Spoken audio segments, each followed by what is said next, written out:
everyone, and welcome back to Buenos Pages. Today we're talking about Act 5 of Hamlet. So, without much further ado, let's get started with the final act of the play. Act 5, Scene 1. Enter two clowns. The first one is carrying a spade and a pickaxe, and he is clearly a gravedigger. But the second one seems to just be a companion rather than a gravedigger, at least in my edition. So the first clown asks if this lady who's going to be buried in this grave is actually to be buried like a Christian, i.e., within the consecrated grounds with the full service and the ceremonies of the church. It was believed that those who have laid violent hands upon themselves cannot be buried there, as in the Book of Common Prayer. The second clown says that she is actually to be buried there because the crowner, i.e., the coroner, has held an inquest and decided that it be so. The first clown says, "It can't be so. How can it be if she drowned herself?" And the first clown says that an act has three branches: to act, to do, and to perform. And the defense that they claim that this she, we of course have now realized that it's poor Ophelia that has drowned in Act 4. The defense that she has been given is that if a man goes to drown, then he has drowned himself and he is guilty. So if she has drowned herself, then she is guilty. But if the water comes to the man, so if the water comes to her, then he's not guilty because the water has drowned him. So likewise, Ophelia is not guilty of committing suicide because it is the water that has caused her to drown rather than herself drowning herself. Argal, he that is not guilty of his own death, shortens not his own life. By Argal, of course, this gravedigger means ergo, but because he's just a normal working class person rather than an educated noble, his knowledge of Latin is not that great, and by that line, Shakespeare is expressing the scorn that he feels the working class had towards just Latin in general, and this idea that just because you're wealthy, you have different rules. So any other commoner would have been said that, no, you can't be buried in these holy grounds because you have committed a sin. But here is a noble lady Ophelia who gets to be buried here just because she's well off and wealthy and has a position in court. Because of course the legal justification given that the water has drowned her is absolute nonsense, but because she has a wealthy patronage and the royals are in support of her, then that is why she gets to be buried there. So the legal defense is not very sound, as we see in the next line. The second clown says, if this had not been a gentlewoman, she should have been buried out of Christian burial. Poor Ophelia doesn't deserve to be buried here because she has committed a sin. The first clown agrees, and they then begin to exchange jokes and kind of barter, and he says that there is no ancient gentleman but gardeners, ditchers, and grave makers. They hold up Adam's profession, because he was the first gentleman who bore arms. In other words, this is a joke because he's saying that because there were only two people in the world, Adam was of course noble, and he's saying that he bore arms. It's a play on words, as in he bore arms, as in he had a crest, so he was a noble, but it's also a play on words, as in he had physical arms. He's joking that Adam was a gardener because he was in the Garden of Eden and he had arms, and so of course he was digging, he digged. So he's saying that there was no way he could dig without arms, and that's essentially Shakespeare's joke. So yes, of course, your standing is important. After all, if it was important for Adam, who was a noble gardener, then of course it's important for this lady who's to be buried here. He then asks, what is he that builds stronger than? Either the mason, the shipwright, or the carpenter. In other words, who builds things that are the strongest? The mason, who uses stones, the shipwright, who builds ships. A wright was just in general a maker, so fun fact, if somebody has a surname of Wright, they were probably born in a family that had a traditional craft of some sort, and a carpenter is he who works with wood. And his companion answers the riddle with a gallows maker, because that frame outlives 1,000 tenants. So the person who makes the objects that are used to hang people is the person who builds the strongest objects, because they outlive many lives. And the first one says that he likes that answer, the wit is good, but there is a better answer: the grave maker, because the houses that he makes last till doomsday. So yeah, grave makers build houses for people that last for eternity, so they're joking about death, and he then sends him off to fetch a stoop of liquor and digs and sings a song cheerily when he does his job. So I think before we move on to the next part where Hamlet and Horatio come in, it's important to ask ourselves, why is this interlude here? And I think that everything is about to escalate really, really quickly, and it's kind of a final last bit of good humor before things begin to move towards their calamitous ending, before we finally see Hamlet moving towards his end. And I say finally because as much as we hate it as the audience who can empathize with Hamlet, there is this expectation that it's a tragedy, so things are moving towards their resolve. We're sitting on the edge of our seats and we're waiting for poor Hamlet's demise, and in a way we're taking pleasure in it. There is pleasure in tragedy, as perverse as this sounds. And I think by having this interlude of kind of grim, dark jokes that the audience would have found funny and in a way are quite amusing even today, then this is Shakespeare's way of saying, enjoy this humor because there is death after all is about to come. So if you treat it just a little bit lighter, then you can actually take pleasure and watch Hamlet and enjoy it for what it is.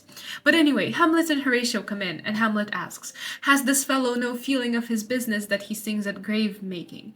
In other words, much like maybe some of the audience with stricter morals would have felt, why the dark jokes? Why is he singing while doing such a dark task? Is it not inappropriate for the task at hand? But Horatio replies that custom has made it in him a property of easiness.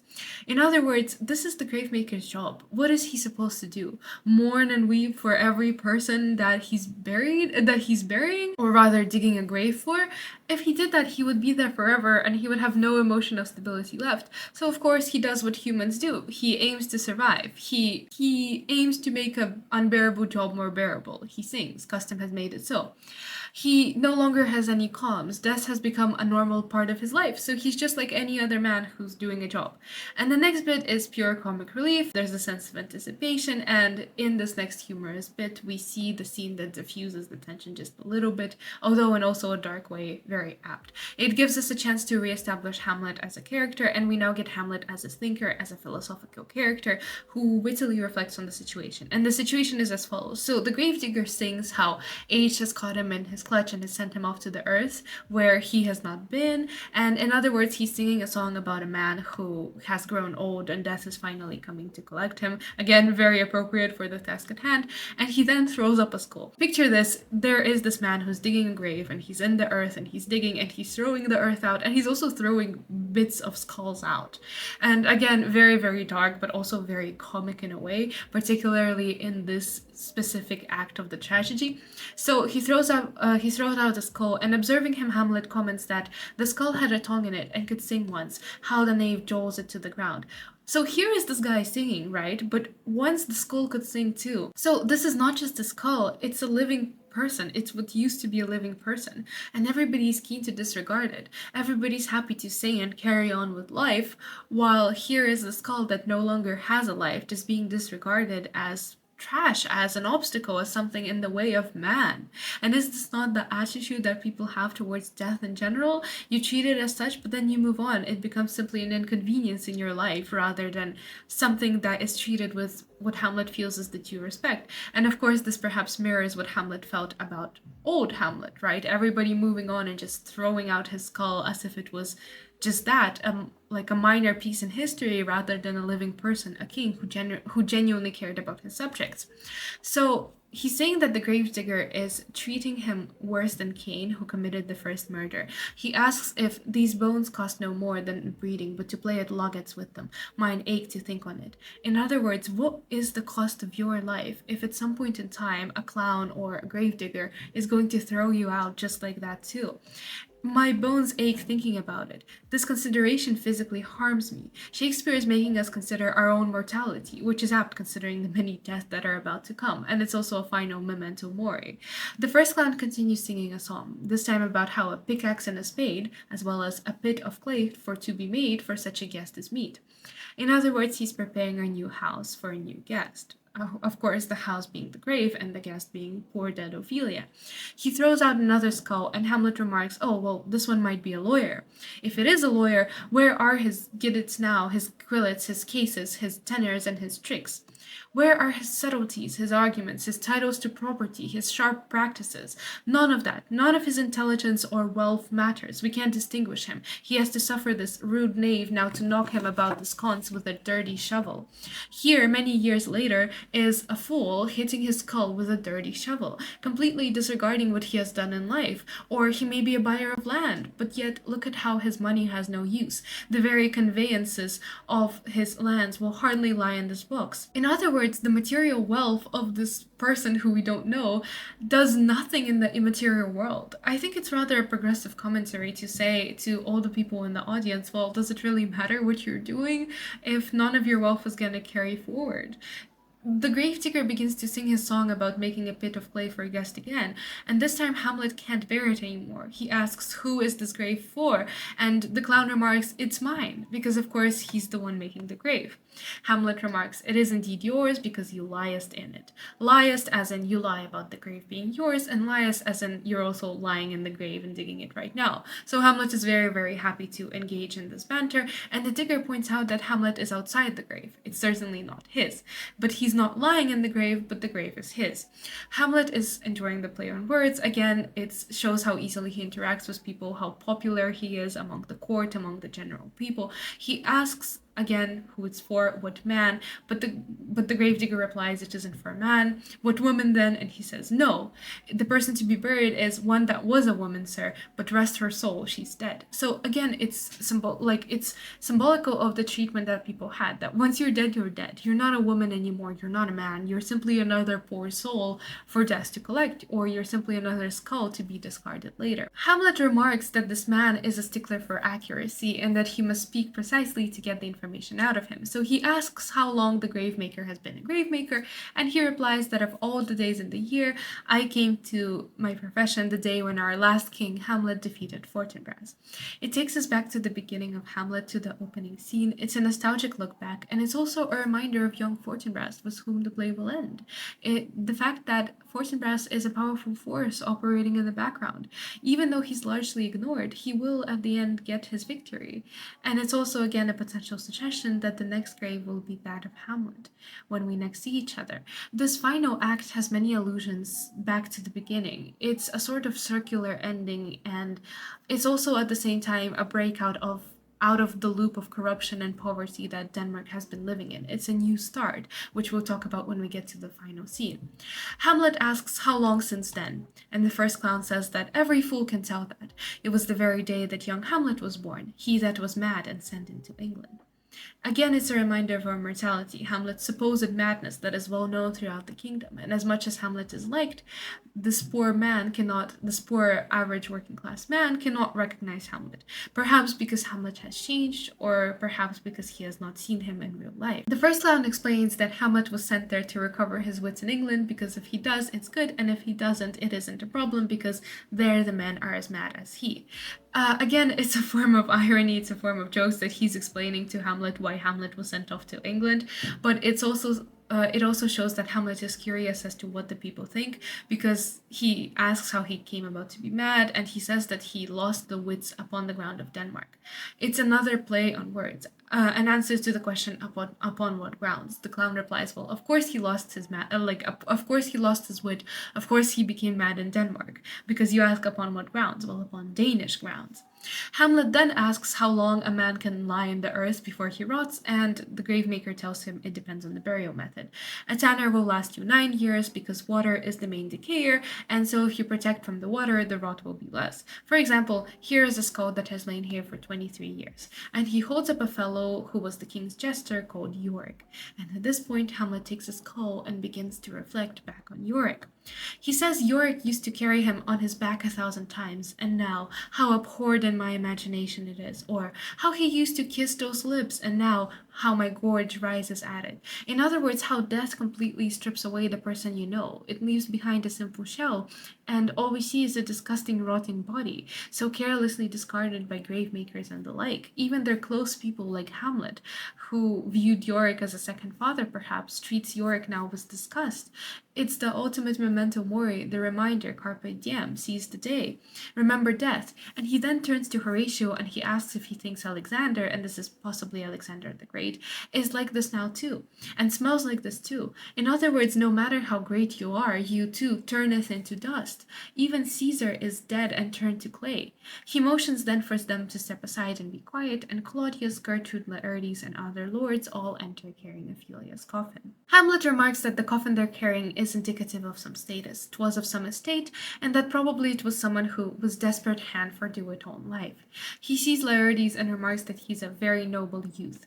Laertes asks what the ceremony is, eager to have at least some formal ceremony for one of his family members, and the priest reluctantly says that her death was doubtful and that she shouldn't be buried here. She should in the ground unsanctified have lodged. She should have shards, flints, pebbles thrown on her instead of prayers, yet here she is allowed her virgin rights.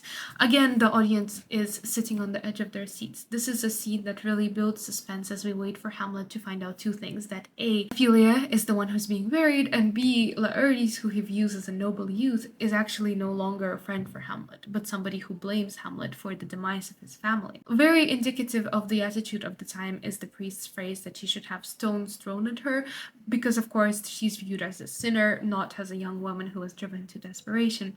And Laertes asks if there is no more to be done, and the priest says no more. She departed this world in peace, and that's all that he can say. It's clear that the priest scorns this entire procedure, that the reason he's doing this is only because the king and the queen have forced him to, and he's really reluctant to give Ophelia even the nicest speech.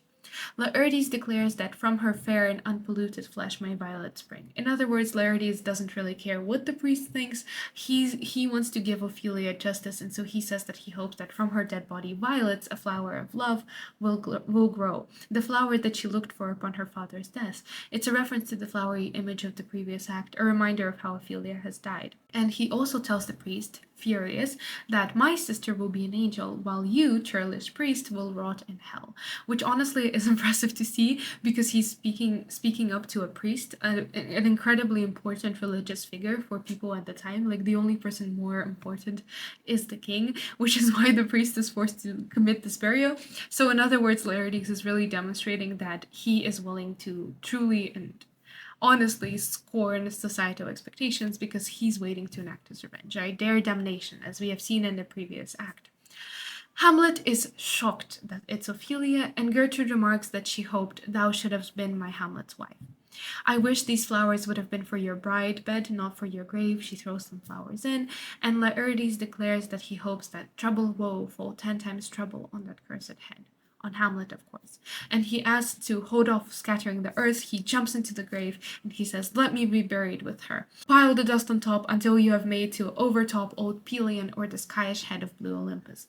So the allusion is to the war of the gods and giants in Greek mythology, when the giants tried to climb Olympus by putting one mountain upon another.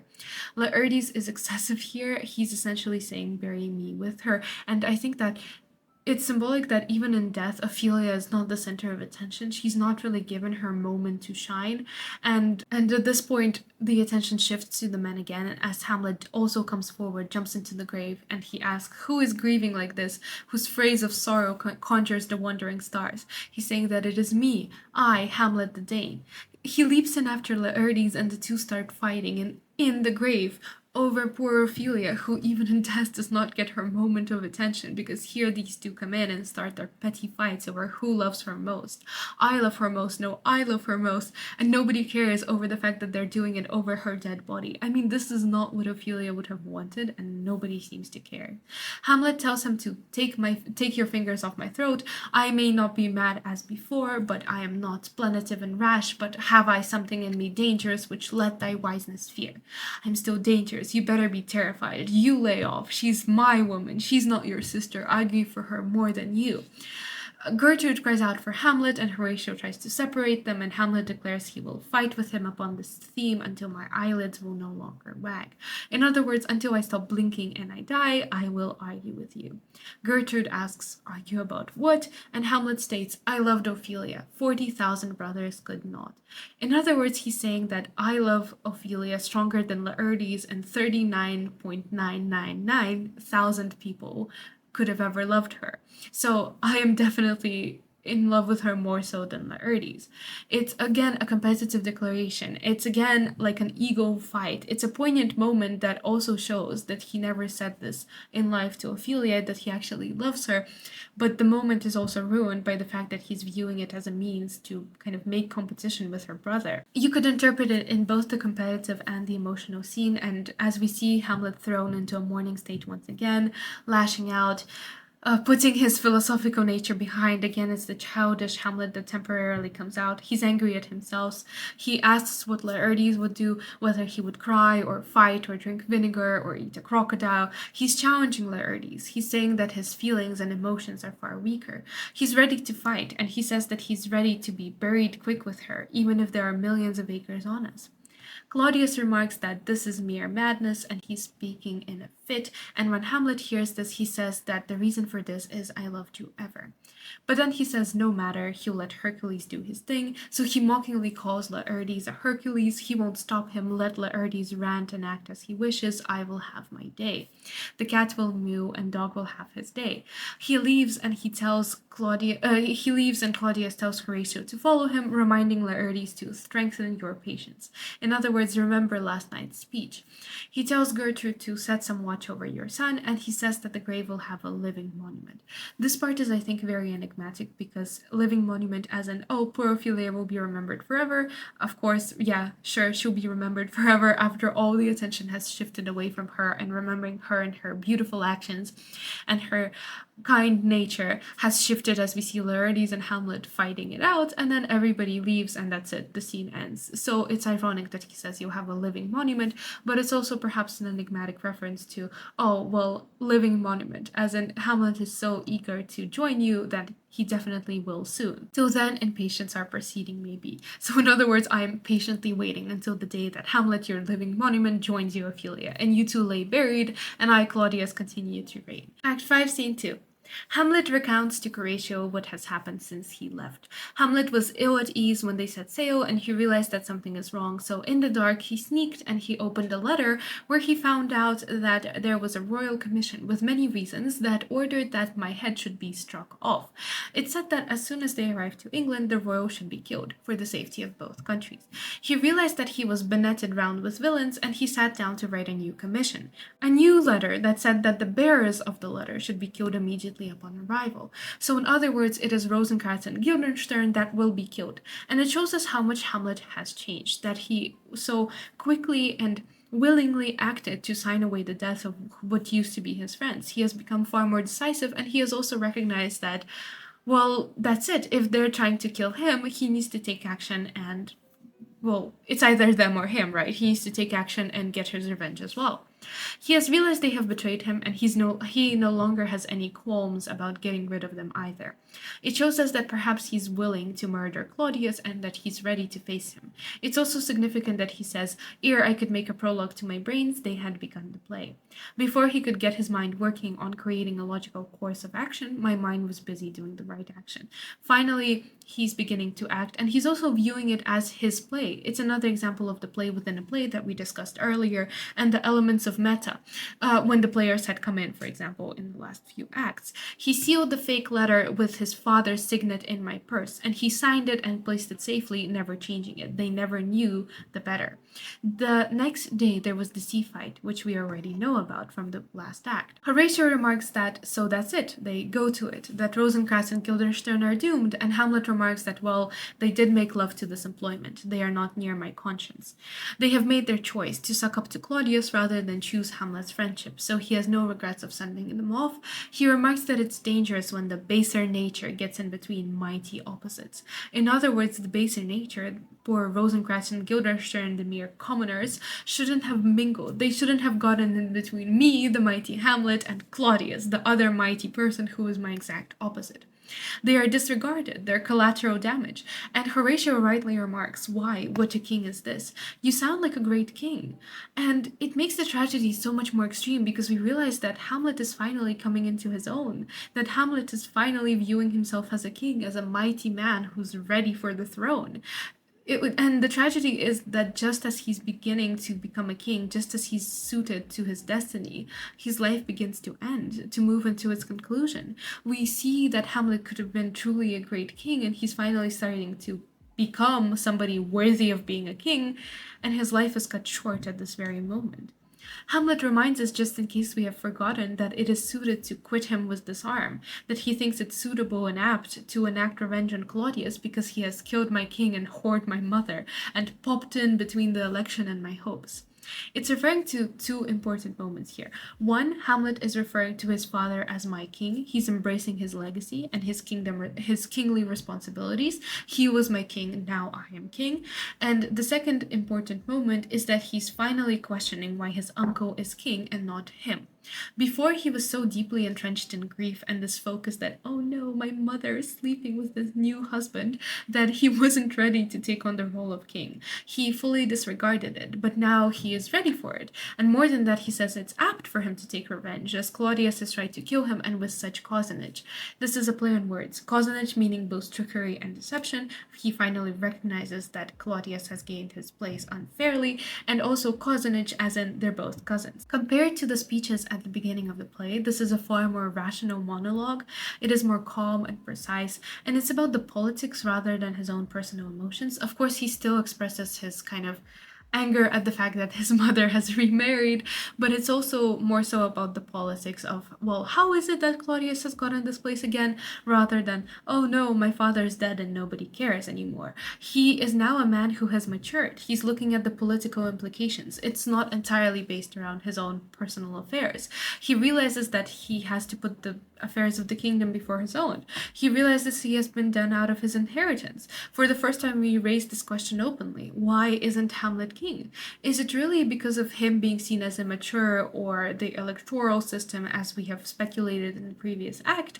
Or is it rather because of Claudius and his manipulations? He still believes that it is to be damned to let the scanker of our nature come in further evil. In other words, he still views this as a spreading ulcerous sore that can spread throughout the entire state. We still do not move away from the idea of corruption, but rather he does begin to address how we can get rid of this corruption.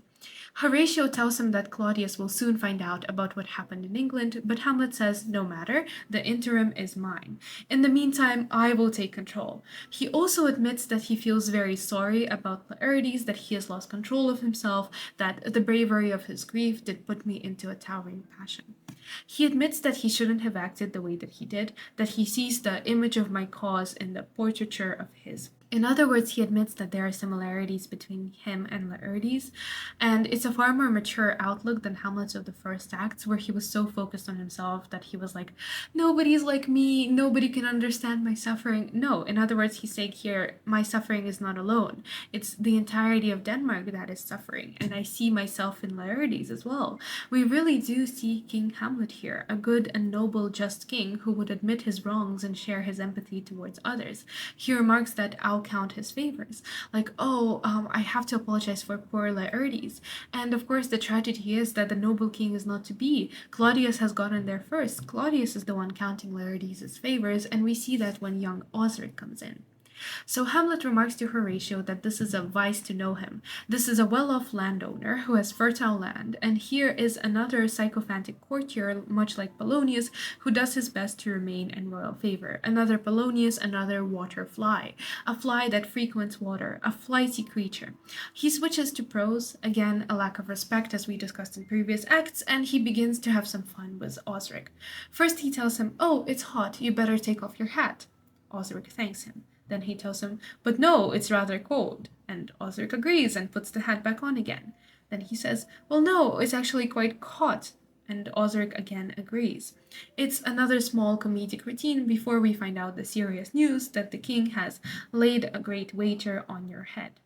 Laertes will fight with the rapier and dagger, and the king has placed 6 horses, 6 French rapiers and poniards, and other expensive things like 3 of the carriages that, in a dozen passes between you and him, he shall not exceed you 3 hits. In other words, the king has bet a lot of money that Laertes will not be able to hit him more than 3 times, that this wager will come into effect as soon as your lordship would vouchsafe the answer. There seems to be no other answer but yes here, because otherwise he will go trial, and he agrees to these foils, and Hamlet declares that I will win for him if I can. If he loses, he will gain only shame and the odd hits. He tells Osric to send this message, and Osric leaves. Horatio remarks that the slapwing runs away with the shell on his head. I think that this is applicable much more to Hamlet, more so than Osric, because as Horatio remarks, it's proverbially saying that there is foolish preconsciousness. You have just arrived and you're not ready. You will lose this wager, he tells him directly, but Hamlet disagrees. He says that he has been practicing since Laertes went to France, but he does agree that there is some kind of gain giving, that he has a premonition, but in other words, he views that it is unmanly to back out simply because of a premonition. Again, a foolish act, this fatal final flaw on the hero's part to disregard his premonitions, and Horatio agrees with this. He tells him, if your mind is like anything, obey it. Horatio tells him, my lord, I can forestall the situation. He's insistent on Hamlet trusting his instincts as the most important of all. Trust your misgivings. But Hamlet disagrees, declaring that he will defy augury. There's a special providence in the fall of a sparrow. He does not want to focus anything on trying to understand heaven's messages or trying to predict what is coming. Whatever happens will happen. In other words, he's sick of being, well, Hamlet, the indecisive youth who analyzes every little sign and symbol. He decides to just act. He decides to just go for it and let it happen. Let happen whatever is going to happen. And the tragedy is, of course, that in the moment that he decides to not be Hamlet, he seals his own fate. It makes us wonder, what would have happened if he was Hamlet throughout the play? Would he have won? Would he have thought about this wager? Or would he have never even gotten to the stage if he kept on being Hamlet? The tragedy is that he has matured, but in maturing he has doomed himself. But in not maturing, he was also doomed to begin with. It seems that fate was against young Hamlet from the onset. Since no man knows aught of what he leaves, what is to leave betimes. Since no man knows what might happen, what is it if one dies earlier? It does not matter. It's a sharp contrast to the to be or not to be speech where he's scared of death and what comes after. He's finally ready to embrace it. And it's also perhaps a bit of foreshadowing that he's moving towards exactly that, towards embracing death. He motions to move aside, and a table is prepared, and there are trumpets and drums, and Claudius, Gertrude, and Laertes and the other attendants come in. It's almost comical at how quickly things begin moving towards their dissolution. It's a breakneck speed with no time for the audience to process what is happening. The tragedy hits you faster than a train, and the fight is about to begin with no pauses or breaks. Claudius puts Laertes' hand into Hamlet, and Hamlet apologizes and he asks him to give me your pardon, sir. He admits, I've done you wrong. It's a diplomatic long speech from Hamlet to Laertes, again showing how much he has matured. It's a genuine apology. He says that what I have done, that might your nature honor an exception roughly awake, I here proclaim was madness. He's saying that it was not Hamlet who wronged Laertes, it is his madness. Hamlet denies his act, it is his madness that has done this, not him. His madness is poor Hamlet's enemy. He fully admits his wrong. He says that it is his wrong that was ill-bearing, even to himself. He admits that he was wrong to act the way that he did, even if he's not openly stating that he was just pretending to be mad because of the royal court and the kind of repercussions that would follow. I have caused you much pain, and that if things would have ended up differently, I would have married Ophelia. You would have been my brother. I have hurt my brother. The tragedy is that you cannot take Hamlet out of this tragedy, and the tragedy out of Hamlet, because in another world he would have been married to Ophelia, Laertes' brother. But in another world, would Claudius have permitted for this to happen? Would he have ever become a king? Would he have ever actually seen that this would happen? Would he have ever told Ophelia that he loved her? Laertes says that although he is satisfied in nature because of my terms of honor, I will not reconcile with you, until we have honestly sorted it out, until I have a voice and precedent of peace. But until that time, I will accept your offered love like love and will not wrong it. It seems like a gracious thing to do, but really Laertes is still about to proceed with his poisoned rapier. He's not being very honorable here, while Hamlet is. So, in a duel of honor, the irony is that he's not honorable, and the tragedy is that Hamlet dies a good and noble man who has apologized. Actually, Laertes dies a good and honorable man as well, because he does apologize in the end, and he's well suited. The punishment is suited to him. Karma gets him in the end, but here he's not acting very honorably. Hamlet says that he will this brother's wager frankly play, again, that he views this as merely a wager between brothers, that he doesn't even foresee that Laertes has conspired against him. Indeed, he foresees the poisoned cup on Claudius's behalf. He doesn't drink from it, but not on Laertes' behalf. It's ultimately Laertes that kills him, but he who has plotted was Claudius. He will view this as a brotherly fight, and he motions for them to give the foils. In other words, the swords. They begin the fight. They exchange a few friendly barbs, mostly from Hamlet, who is the witty, young man we have so come to love throughout the play. He claims that in mine ignorance your skill shall like a star, in the darkest night stick fiery off indeed.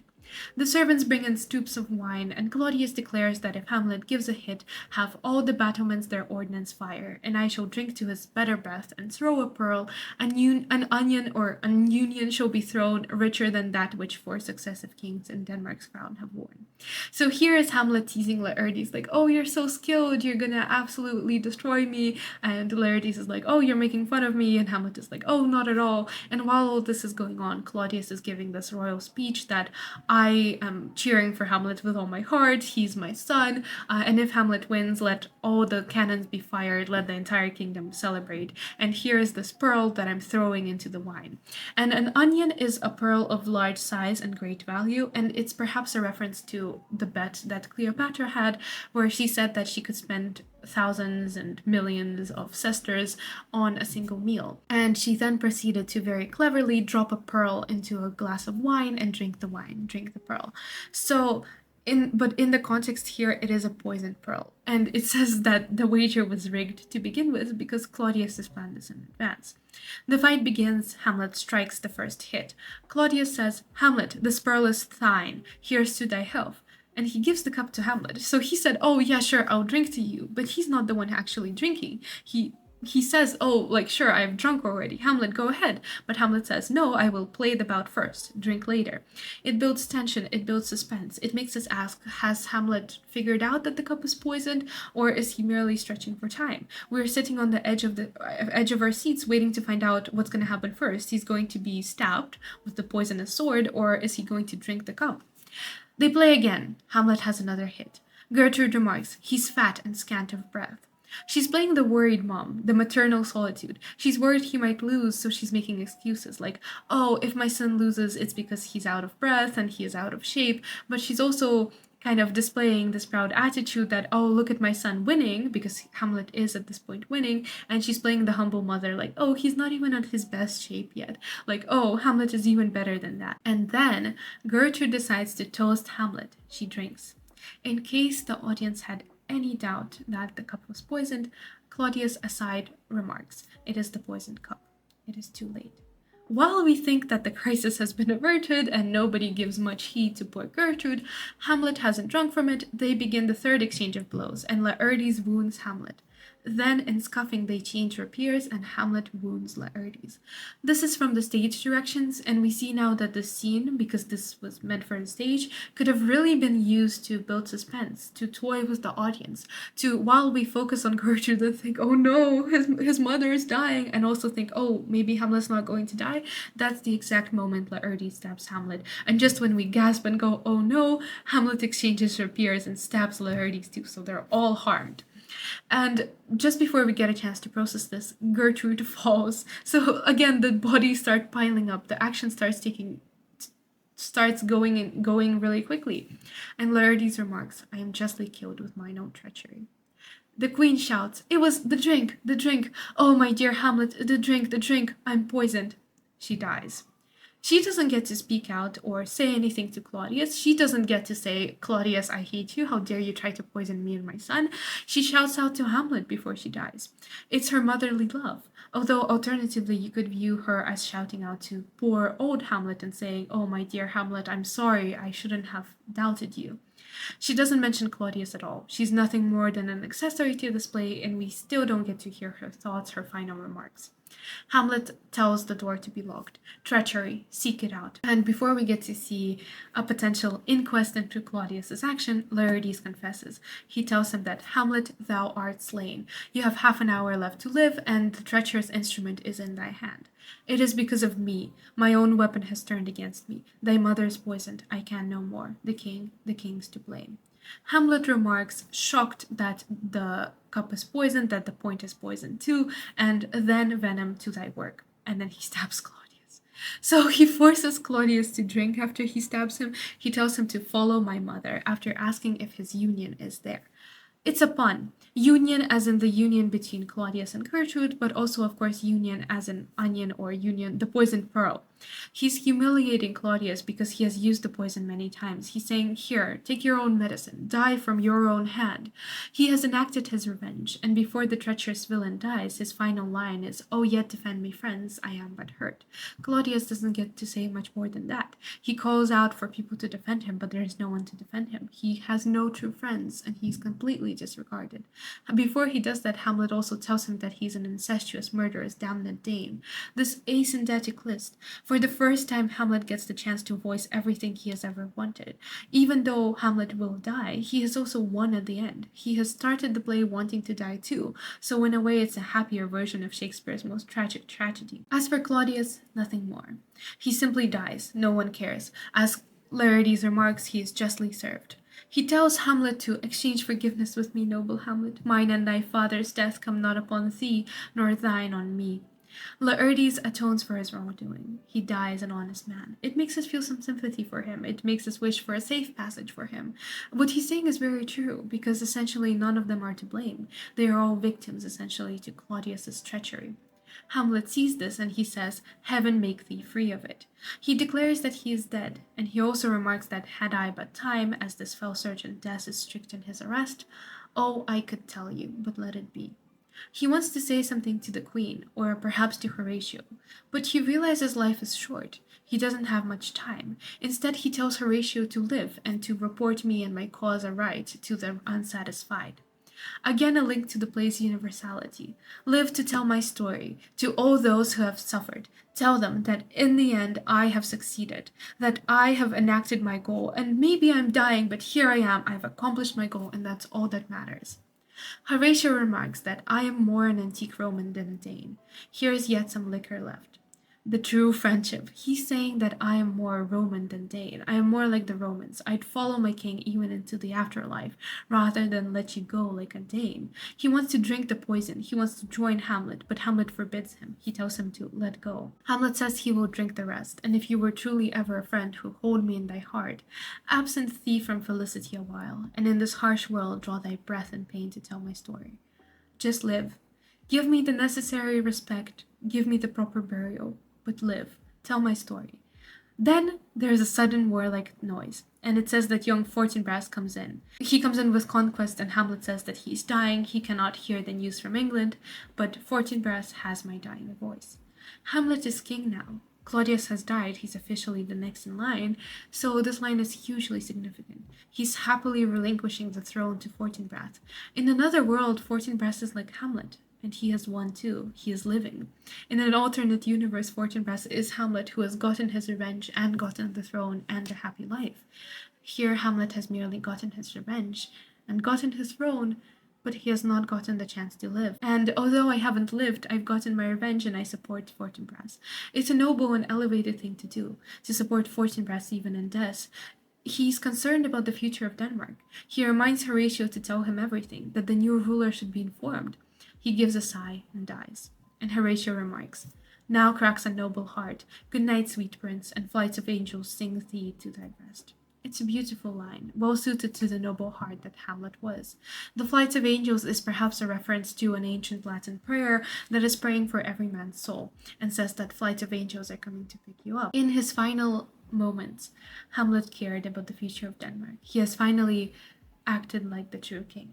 It's a lovely and tender and quiet moment, but we don't get to enjoy it, as suddenly were interrupted by drums and colors. And I think this mirrors the earliest acts where Hamlet was on his own and grieving, in this poignant moment where he talks about how he wishes to die and how his mother has remarried and how his father is dead. And suddenly Claudius comes in with pompous flourishing and trumpets, but this time it's the new king comes in. It's a circular ending, like I have said, but this time it's Fortinbras. It's a noble king coming in, not a spoiled and a rotten one. It's the chance for Denmark to begin anew, to end the cycle of corruption, to emerge a new state. Fortinbras, the English ambassadors, the soldiers come in. Fortinbras remarks that, O proud death, what feastest toward in thine eternal cell, that thou so many princes at a shot so bloodily hast struck? Why are there so many dead bodies here? He isn't celebrating, which would ring really false and artificial after these tender scenes, but rather he's expressing his sympathy, he's paying the due respect. The English ambassador also remarks that our messages are pointless, but that Rosencrantz and Guildenstern are dead. Where can we have our thanks? Horatio remarks, nowhere, because Hamlet would never thank them even if he could, because he never gave commandment for their death. He's suggesting that Rosencrantz and Guildenstern did it to themselves. He also tells them, welcome those who have arrived. Let me speak to the yet unknowing world how these things came about. So shall you hear of carnal, bloody, and unnatural acts. Fortinbras says, let us haste to hear it and call the noblest to the audience. He says that he with sorrow embraces his fortune. He claims his right to the kingdom, and Horatio agrees that from his mouth whose voice will draw on more. You're about to find out more rights because Hamlet has bestowed them upon you. Fortinbras says that have four captains carry Hamlet like a soldier for he was likely, had he been put on, to have proved most royally. In other words, had he been a king, he would have been excellent. He wants music and rights that would honor his death to speak loudly for him. Even Fortinbras remarks that Hamlet would have been excellent. There is no mention of Claudius. He's forgotten, he's obscure and poor burial, but here Hamlet is getting the burial he deserves. It's fit for a king. He's getting the safe passage that he wished for. So in many ways, I think Hamlet has quite a positive ending. Fortinbras also says to take up the bodies. This isn't a sight fit for the audience. It's like something out of a war, and go, bid the soldiers shoot. Go honor Hamlet's death, and after that they march off, and a barrel of ordnance is shot before the play ends. Even old Hamlet hadn't gotten the stately funeral, but Hamlet has. Hamlet has achieved this. It shows that Denmark was in such an inadequate state that even people from outside treated Denmark better. Fortinbras is showing the due respect. He's acting like a true king. He's giving true mourning when the others were unable to, so focused on their own petty affairs. So in other words, it seems like a hopeful state for Denmark. In a way, it's Shakespeare's most interesting tragedy. Hamlet is tragic, for sure, but there's also a happiness stemming from it. And in that regard, I think that Hamlet is truly unique and truly Shakespeare's best.